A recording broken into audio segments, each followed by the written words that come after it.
কোরআন ঘরে আসে, আমরা তেলাওয়াত করি না। নামাজের আজান কানে আসে, নামাজে যাই না। শেষ রাত্রে আল্লাহ পাক প্রথম আসমানে নেমে আসেন। কিভাবে নেমে আসেন আমরা জানি না, ওইটার কাইফিয়ত ব্যাখ্যা করার আমাদের দরকারও নাই। আল্লাহ পাক বলেছেন, বাস ঈমান রাখি। এবং আল্লাহ পাক আহ্বান করতে থাকেন, কে আছো আমার কাছে কিছু চাইবা, আমি তোমাকে দিব। সুবহানাল্লাহ। কে আছো আমাকে ডাকবা, আমি তোমার ডাকে সাড়া দিব। কে আছো আমার কাছে ক্ষমা চাইবা, আমি ক্ষমা করে দিব। এইভাবে ফজর পর্যন্ত আল্লাহ পাক আহ্বান করতে থাকেন। আমরা ওই সময় ফেসবুক চালাই, রিল্যাক্সে ঘুম দিই।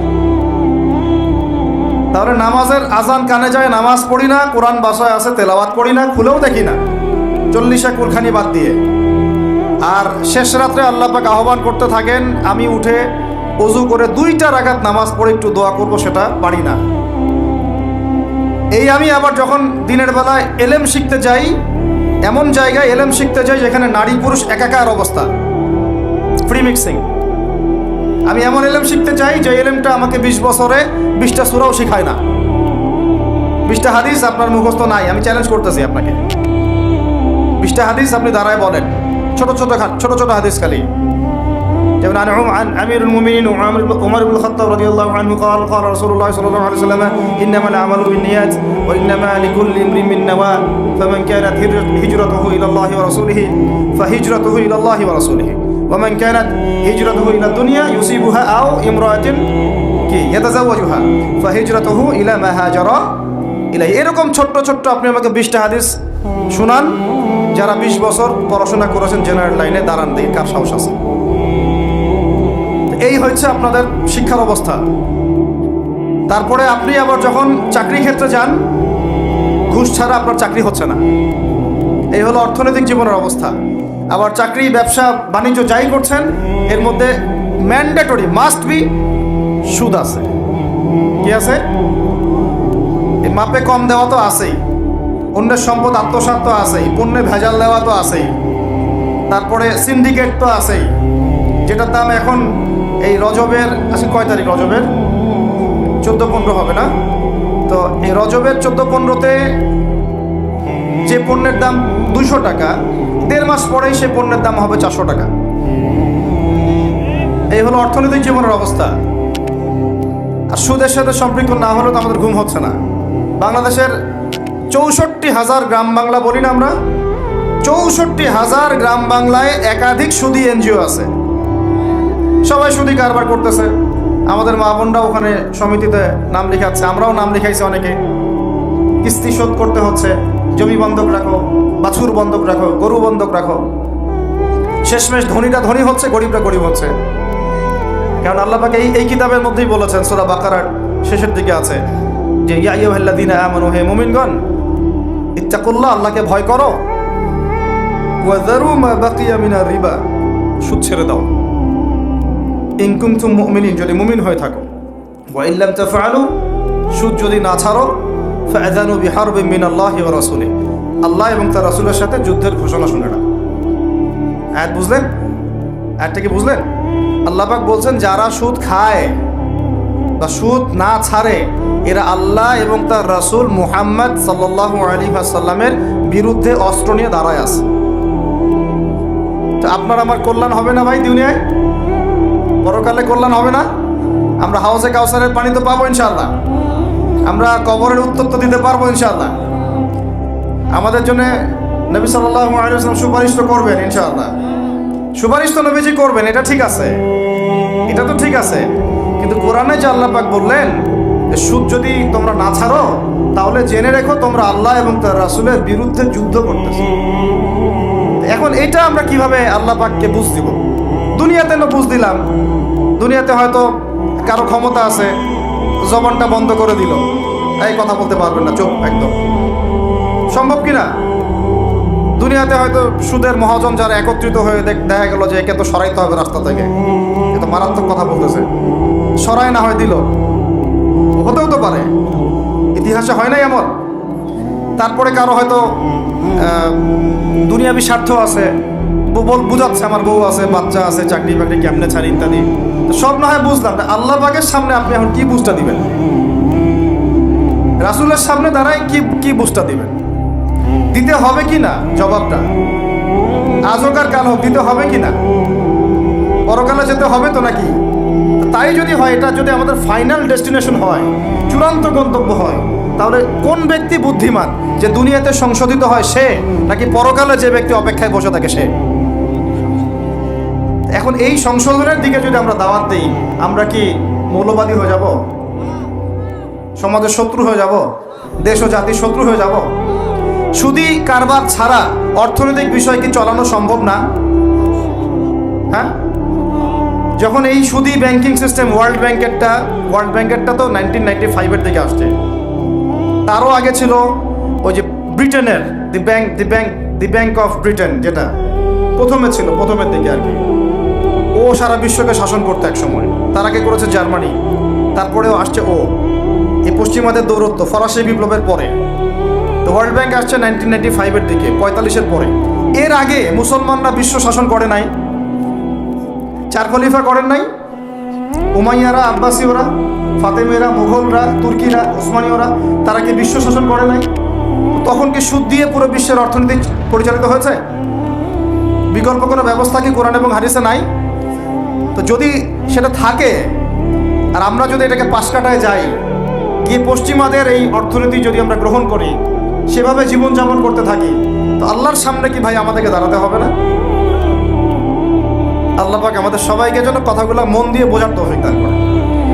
এখন যদি পুরো সিস্টেমটা আমরা চেঞ্জ করতে না পারি, ওই ক্ষমতা আমাদের নাই মনে করেন, ব্যক্তি জীবন থেকে সুদ দূর করা যাবে না? আমাকে কি রাষ্ট্র প্রশাসন একদম সুদ না খাইলে অ্যারেস্ট করে নিয়ে যাবে? আমি যদি বলি আমি সুদ খাবো না, সুদভিত্তিক ব্যাংকিং সিস্টেমে আমি ডিলিংস করবো না, অ্যাকাউন্ট থাকতে পারে আপনার, কিন্তু আপনি ডিলিংস করতেছেন না, ঠিক আছে? সুদের টাকা যদি আসেও, ওটা আপনি ছেড়ে নিচ্ছেন না, এবং সুদী এনজিও কারবার এগুলোর সাথে আপনি যুক্ত হচ্ছেন না, তো আপনাকে কি অ্যারেস্ট করে নিয়ে যাওয়া হবে জেলখানায়? কেন খাচ্ছিস না বলেন, নিয়ে যাওয়া হবে? এখনো ওই রকম দুঃসাহস দেখানোর মতো লোক বাংলাদেশে আসে নাই যে আপনি সুদ না খাইলে আপনাকে জোর করে ধরে নিয়ে যাবে। আচ্ছা, এরকম কেউ কখনো করবে না তারা এই কাজটা, ইনশাআল্লাহ। আর যদি করে তাহলে তো আল্লাহর গজব নেমে আসবে। তো এখন তাহলে সুদ খাচ্ছে কে? আপনি, আমি নিজেই। কে খাচ্ছে তাহলে? আমরা নিজেরাই খাচ্ছি। হয় আমি খাচ্ছি, না হলে আপনি খাচ্ছেন, না হলে আপনার স্ত্রী খাচ্ছে, না হলে আপনার বাবা খাচ্ছে। অতএব সুদের মধ্য দিয়ে আমরা আল্লাহ এবং তার রাসূলের সাথে সরাসরি যুদ্ধ করতেছি। বদরের যুদ্ধে কি আবু জাহেলরা পরাজিত হয় নাই?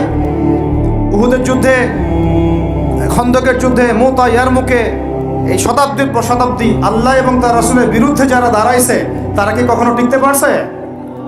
আজকে পশ্চিমারা সারা বিশ্বকে এভাবে সুদখোর বানিয়ে দিয়েছে, আর প্রত্যেকটা মুসলিম কান্ট্রি এর খপ্পরে পড়ে গেছে, বের হতে পারতেছে না। বের হওয়ার জন্য শুধু একটা জিনিস দরকার, একটা জিনিস, সেটা হচ্ছে আল্লাহ এবং তার রাসূলের প্রতি পরিপূর্ণ বিশ্বাস, ঈমান। এইটা আমাদের অর্জন হয় নাই, এটাই সত্য কথা। অর্জন যদি হতো তাহলে আমরা বিকল্প চিন্তা করতে পারতাম। যদি আফগানিস্তান আগামী 10 বছর এভাবেই অর্থনীতি চালাতে পারে, এখন তাদের যে অবস্থা, আগামী 10 বছর যদি আর নতুন করে যুদ্ধ বিগ্রহ না হয়, এবং তারা যদি এভাবেই আরো 10 বছর তাদের ডাবল কারেন্সির অর্থনীতি চালাতে পারে, সুদহীন, জাকাত ভিত্তিক, ইসলামিক, আমাদের বিশ্বাস আগামী 10 বছরে দেখবেন তারা মার্কিন ডলারের উপরে আধিপত্য বিস্তার করেছে, ইনশাআল্লাহ। আল্লাহ পাক আমাদেরকে প্রতিশ্রুতি দিয়েছেন যে তোমরা দুশ্চিন্তাগ্রস্ত হয়েও না, তোমরা টেনশন করো না, ভয় পেও না, হীনবল হয়েও না, আনতুমুল আ'লাউনা, তোমরাই বিজয়ী হবে এই দুনিয়াতে এবং আখিরাতে, তোমরাই বিজয়ী হবে ইন কুনতুম মুমিনিন, যদি প্রকৃতপক্ষে মুমিন হয়ে থাকো। আমাকে বলেন, যারা আজান শুনেও নামাজে যায় না, এরা কি মুমিন? বলেন। আপনি মনে করছেন আমি জুমার নামাজ তো পড়ি, ঈদের নামাজ তো পড়ি। এমনও হতভাগা মানুষ আছে পৃথিবীতে যাদের নামাজ, প্রথমবার তারা নামাজ পড়ে জানাজার নামাজ, আছে না ভাই? আল্লাহ পাক আমাদের সবাইকে 5 ওয়াক্ত নামাজি হওয়ার তৌফিক দান করেন, এবং কাজা নামাজ অনেকের আছে, আল্লাহ পাক সেগুলো আদায় করার তৌফিক দান করেন। আপনারা যখন হজ উমরা সফরে যাবেন, বেশি বেশি সেখানে নামাজ পড়বেন, কারণ ওখানে 1 রাকাত নামাজ হারাম শরীফে পড়লে 1 লক্ষ রাকাতের নেকি হয়, আর মদিনা মুনাওয়ারায় পড়লে, মানে হারামে পড়লে 1000 নাকি হয়। আর এই দুইটা আমরা খুব ভালো জানি, মিম্বরে আলোচনা হয় খুব, মাশাআল্লাহ, তাই না? তো নসিহত হচ্ছে ওখানে গিয়ে আমরা বেশি বেশি নামাজ পড়বো, নফল নামাজ, ঠিক আছে? কাজা নামাজগুলো হিসেব করে আদায় করার চেষ্টা করবো ইনশাআল্লাহ। তবে হাদিসে আরেকটা জায়গা আছে, ওইটা আমরা ভুলে গেছি। আরও একটা মসজিদ আমাদের আছে ভাই, যেখানে 2 রাকাত নামাজ পড়লে জীবনের সব গুনাহ মাফ হয়ে যায়।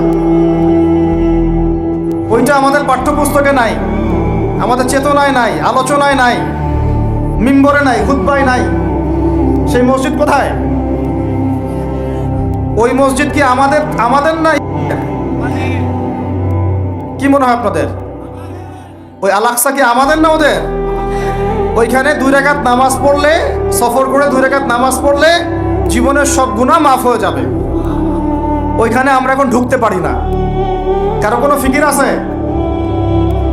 ইয়াংদেরকে বলতেছি ভাই, এমন একটা জামা আমাদেরকে করতে হবে যার একজন নেতা থাকবে, একটা নেতা, একদম সামি'না ওয়া আতা'না, শুনলাম মানলাম, এমন নেতা।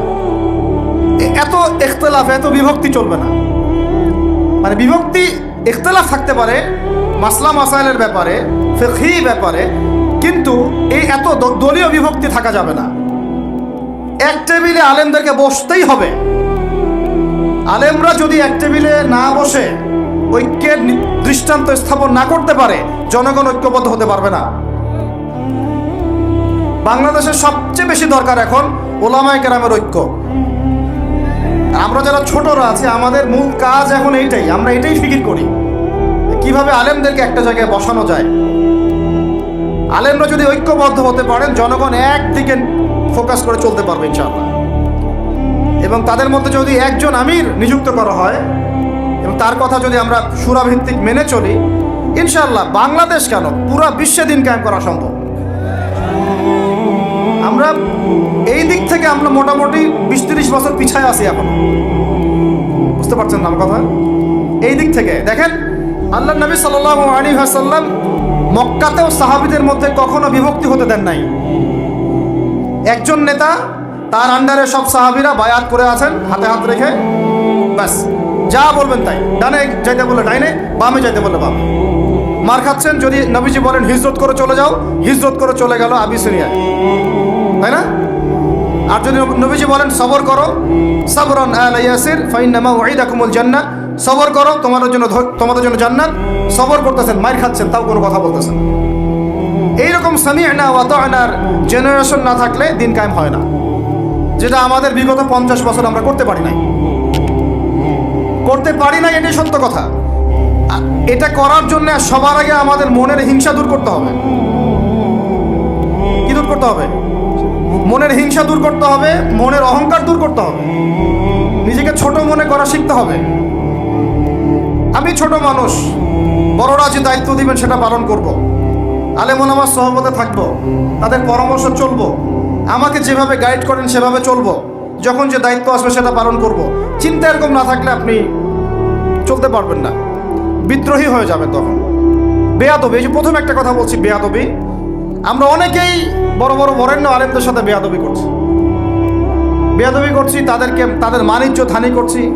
অনলাইনে লাইভে চলে আসলাম, একটা কথা বলে দিলাম, একটা পোস্ট দিয়ে দিলাম, ভাবছি আমি ইসলামের বড় উপকার করে ফেললাম। আদতে আমি বিশৃঙ্খল একটা অবস্থা ছিল, আরও বিশৃঙ্খলতা বাড়ালাম। আমি কাছাকাছি তো আনতেই পারলাম না। কিছু মানুষের কাজ দেখলে মনে হচ্ছে যে তাদের একটাই কাজ। কি একটাই কাজ? অনলাইনে একটা করে আলেম, একটা করে বক্তা, একটা করে দায়ীর নাম ধরে ধরে সমালোচনা করা। এটা করে আপনি দিনের কি উপকারটা করতেছেন? এই কাজগুলো করে আপনি দিনের কোন জায়গায় খেদমতটা করতেছেন বলেন? এতে করে মানুষের দিন সম্পর্কে, সেই আলেম সম্পর্কে, সেই বক্তা সম্পর্কে, সেই ওস্তাদ সম্পর্কে, সেই ইসলামী দল সম্পর্কে কি ভালো ধারণা সৃষ্টি হচ্ছে না খারাপ? আমরা যদি প্রশ্ন করি যে আপনি নিজের চেহারাটা একটু আয়নায় দেখেন না, আপনার ভিতরে কি কোনো দোষ নাই? আপনি কি এই উম্মার নেতৃত্ব দেওয়ার যোগ্যতা অর্জন করেছেন? কতগুলো কিতাব পড়েছেন? কি ডিগ্রি অর্জন করেছেন? কতটুকু সার্টিফিকেট অর্জন করেছেন? কতটুকু তাসকিয়া অর্জন করেছেন? কতটুকু আপনি নূর অর্জন করতে পারলেন? কতটুকু বাসিরা আছে আপনার? কয়টা মসজিদ করেছেন? কয়টা মাদ্রাসা করেছেন? কয়টা ইসলামিক সংগঠন করলেন? কয়টা কিতাব লিখলেন? কয়টা লেকচার দিলেন, আপনি নিজে কি করলেন দিনের জন্য? এই চিন্তাটা করা দরকার নাই যে আমি নিজে কি করলাম দিনের জন্য, ও কি করলো, ওর কি খেদমত, ওর কি দোষ, ওর কি ত্রুটি, এইগুলোর চর্চায় আমরা ব্যস্ত হয়ে আছি এখন। এই একটা কারণে আমাদের ওলামায়ে কেরামদের মধ্যে ঐক্য হচ্ছে না দুর্ভাগ্যজনকভাবে। কারণ আমরা একটা শ্রেণী আলেমদের ইজ্জত ধোয়ার পিছনে লেগে গেছি। একজন আলেম না এটা ভুল করছে ভাই, আলেম মানুষ তো, কেন বেয়াদবি করতে হবে আপনাকে? কেন আপনাকে একটা সেশন করতে হবে? কেন একটা এটা করতে হবে, সেটা করতে হবে? চুপ করে থাকেন আপনি। পারলে তার সাথে আপনি পার্সোনালি দেখা করেন, তার কাছে যান, তার কথার পিছনের কারণটা খুঁজে বের করার চেষ্টা করেন। ইসলামের খেদমত এগুলো হচ্ছে না, ওইদিকে যেতে যাচ্ছি না। একটা রিকোয়েস্ট করবো আপনাদেরকে যে আমরা সবাই একটা দায়িত্ব কাঁধে নেই, যে এই উম্মতকে বিজয়ী করার জন্য আমারও কিছু দায়িত্ব আছে। আপনার দায়িত্ব নেই ভাই? এখন আপনি আয়নার সামনে আজকে রাত্রে দাঁড়ায় অনেস্টলি সততার সাথে দাঁড়াবেন, দাঁড়ায় আপনার চেহারা আয়নায় দেখবেন, দেখে চিন্তা করবেন যে আসলে আমি আজ পর্যন্ত এই উম্মাকে কি দিয়েছি। বলেন তো কি বললাম ভাই? আয়নার সামনে দাঁড়ায় কি বলবেন? আমি আদনান, আমি আব্দুর রহমান, আমি আব্দুর রহিম, আমি অমুক, আমি তমুক, আমি ইসলামকে, উম্মাকে, আল্লাহকে, রাসূলকে কি দিয়েছি এই পর্যন্ত। যদি আপনার মনের মধ্যে সততা থাকে, জবাব ওই আয়নার তসবির আপনাকে দিয়ে দিবে। একটা উর্দু শের আছে, চেহারে তো আকসর ধোকা দেতি হ্যায়, সচ তো আইনা বলতি হ্যায়। মানে চেহারা তো বেশিরভাগ সময় ধোকা দেয় মানুষকে, সত্য কথা বলে আয়নার প্রতিবিম্ব। তো আল্লাহর ওয়াস্তে নিজের আত্মসমালোচনা করি, আমরা উম্মাকে কি দিলাম এটার ফিকির করি। এখন যদি উত্তর আসে যে আমি অনেক দিয়েছি উম্মাকে, আমি একদম কামেল হয়ে গেছি, তাহলে বুঝবেন আপনার মধ্যে ইবলিসের চরিত্র আসছে। ইবলিসই বলতে পারে যে আমি সবার চেয়ে শ্রেষ্ঠ। ওই যে বলে নাই, আনা খায়রুম মিনহু, আমি আদমের চেয়ে শ্রেষ্ঠ। খলাকতানি মিন নার, আমাকে আগুন দিয়ে সৃষ্টি করেছেন। খলাকতাহু মিন তিন, তাকে মাটি দিয়ে সৃষ্টি করেছেন। এই কেবার যদি চলে আসে, বুঝবেন আপনি ধ্বংস হয়ে গেছেন। ফিরআউন বলেছিল আনা রাব্বুকুমুল আ'লা, আমি তোমাদের মহান রব। আর একজন আল্লাহর বান্দা খালি বলবে আল্লাহুম্মা ইজআলনি ফি আইনি সগীরা ওয়াজআলনি ফি আ'য়ুনিন নাসি কাবীরা। আল্লাহ তুমি আমাকে নিজের চোখে ছোট বানায় দাও, আর অন্য মানুষের চোখে আমাকে বড় বানায় দাও। আমিন। আত্মসমালোচনা করতে হবে কিনা ভাই? এখন যদি আমার উত্তর আসে যে না, আমি তো আসলে ভাই কিছু করতে পারি নাই, টুকটাক কিছু লেকচার দিয়েছি, এতটুকুই, এখনো আমি উম্মাকে ঐক্যবদ্ধ করতে পারি নাই, ওলামায়ে কেরামকে এক জায়গায় আনতে পারি নাই, আমি এখনো কোনো ইসলামিক বড় কোনো অ্যাসোসিয়েশন ফর্ম করতে পারলাম না, এখন পর্যন্ত আমি 100টা কিতাব লিখতে পারি নাই, এখনো আমি ইফতা দেওয়ার মতো বা মুফতি হওয়ার মতো যোগ্যতা অর্জন করিনি, এখনো আমার কোরআনের কত জ্ঞান শেখা বাকি, কত আলেমের সহবতের থেকে নূর নেওয়া বাকি, এখনো কত দূর যাওয়া বাকি। এই চিন্তাগুলো যদি মনের মধ্যে আসে, তখন দেখবেন রাতে আপনার ঘুম হারাম হয়ে গেছে। তখন আপনার প্রচেষ্টা চলবে ইনশাল্লাহ কিভাবে এগুলো আপনি অর্জন করতে পারবেন। ওই গুটি কয়েক মানুষকে দিয়ে দিন কায়েম হবে ইনশাল্লাহ। আমার কথায় রাগ করলেন নাকি? একটু মন খারাপ করলে আল্লাহ পাক ওই ওসিলায় যদি আপনাকে আবার দিনের দিকে নিয়ে আসেন, আমার লেকচার ওয়াজ করা সার্থক। একটু আঘাত পাইলে আমি খুশি হব। সরকার, প্রশাসন, আম জনগণ, আমাদের মা বোন, আপনারা, আমাদের পরের প্রজন্ম, কেউই আমাদের শত্রু না।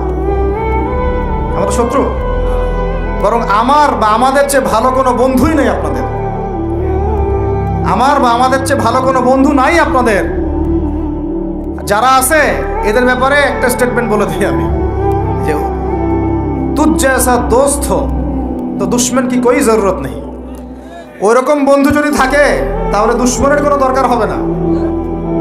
আমি একটু কাঠখোট্টা মানুষ আর খোলামেলা কথা বলি, এটা আমার দোষ। তবে এই দোষটা নিয়ে আমি আল্লাহর পথে কাজ করতে চাই।